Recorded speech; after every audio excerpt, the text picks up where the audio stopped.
A block is sliding down on an inclined plane of slope theta and at an instant t is equal to 0.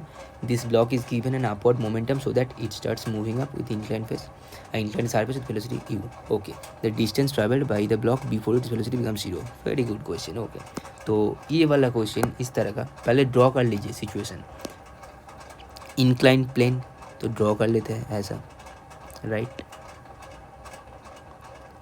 बस ऐसे block draw कर लिया, कुछ मास M वगैरह कुछ भी. अब नीचे की तरफ हो जाएगा M G, right.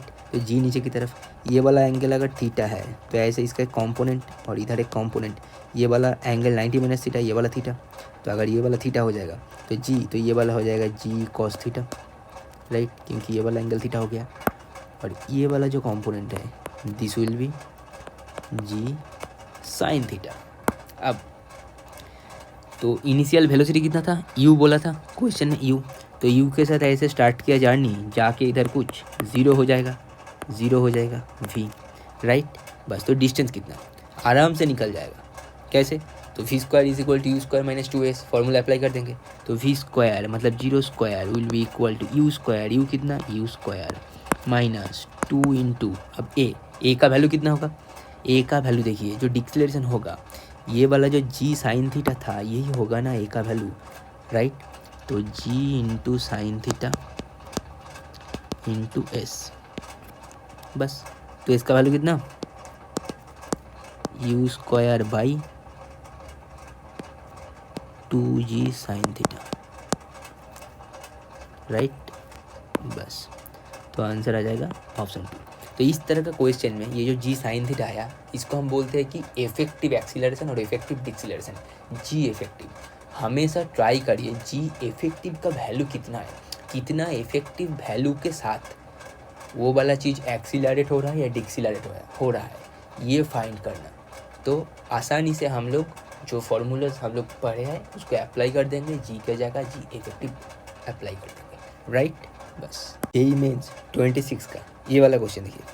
A large drum having radius r is spinning around its axis with angular velocity omega as shown in figure.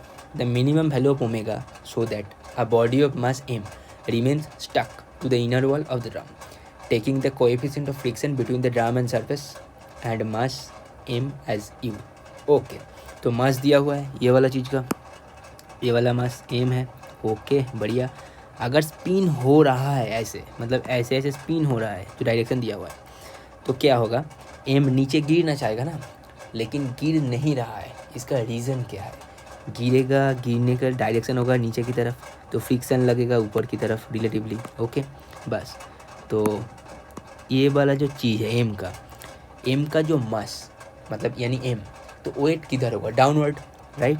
तो वेट हो जाएगा downward, this is m into g. और फ्रिक्शन क्या होता है, friction f is equal to mu into N normal reaction. अब इसका normal reaction क्या होगा, ऐसे ओमेगा के साथ अगर घूम रहा है तो नॉर्मल रिएक्शन होता है m v square by r, जो सेंट्रीफ्यूगल फोर्स हमने पढ़ा था पहले. ओके, तो नॉर्मल रिएक्शन एन का वैल्यू हो जाएगा m v square by r. उसका ये एक और एक्सप्रेशन होता है एम ओमेगा स्क्वायर आर. तो एम ओमेगा स्क्वायर आर. अब यही वाला फोर्स अगर एम जी को न्यूट्रलाइज कर दे तो नहीं गिरेगा ये वाला बॉक्स, राइट. तो इसका मतलब क्या, हम लिख सकते हैं f is equal to m into g, बस. अब एफ का वैल्यू कितना, म्यू इंटू एन, मतलब mu into m omega square into r will be equal to m g. M cancel out हो जाएगा. तो क्वेश्चन में क्या पूछा था, ओमेगा का वैल्यू, तो omega will be equal to root under g by mu into r, right. तो ओमेगा का वैल्यू निकल गया. कौन सा ऑप्शन, तो ऑप्शन नंबर 4 करेक्ट आंसर.